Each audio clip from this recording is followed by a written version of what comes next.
ሻርፕ አርገሽ ምናምን አድርገሽ ነጠላ ለብሰሽ ኦርቶዶክስ መጥናኮ ሙስሊሙ ልጅ አርጋ መስደባለች። እኔ ያያቸዋለሁ አንዳንድ ጊዜ ሲኖር ስክሮል ሳረግ ሲሰዳደቡ ያሉ ነጠላ አርጋ ፊቷን እያሳየች መስቀል አርጋ ሙልጭ አርጋ ሙስሊሙ አይዞሽ ጀግናው እየተባለ አንበሳ ይወርድላት። ሙስሊም ስላዋረደች ምን ጥቅም አለው? አሁን መሐመድን ሰደብሽውና 1.32 ቢሊዮን እዚህ ከተለው እኛ ብናዋርደው አላህ ምንም እኮ እኛ እኮ ከተፍሩ ቆሻሻ አረባ ለማያየን በጣም ሪስፔክት የሆነ ሪሊጅን ሪስፔክት አለው።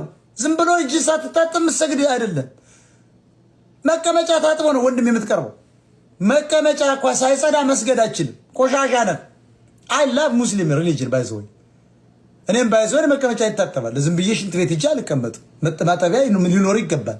ሙልጭ አርጎ ሳሙና ምን ተጠቅመምና እንጂ አንተ ሸክመ ዝም ብለህ እዚያ እጅ እንደሞወጣ በሙቋ ሙልጭ አርገ ታጥበ ሰዳ አርገ በፎጣ አርገ ቁጭ ነው። ስተኛ እንኳን ሰላም ይሰጣል።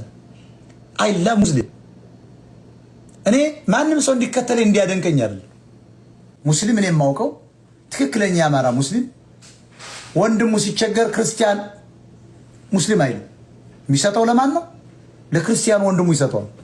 ንግድ ሲነግዱ አይቻለሁ። ሞት የ100 ሺህ ብር ወረት ሰጥቶ 5 ዓመት የተቀመጠ አንድ ሙስሊም ጓደኛችን ማውቀዋል። አይጠይቀው ሰውየው እኮ ተሳቢ ገዝቷል። 3 ተሳቢ ረስቶት ማለት አረ ገንዘብ ክልስ ሲለ መቼ ነው የሰጠው?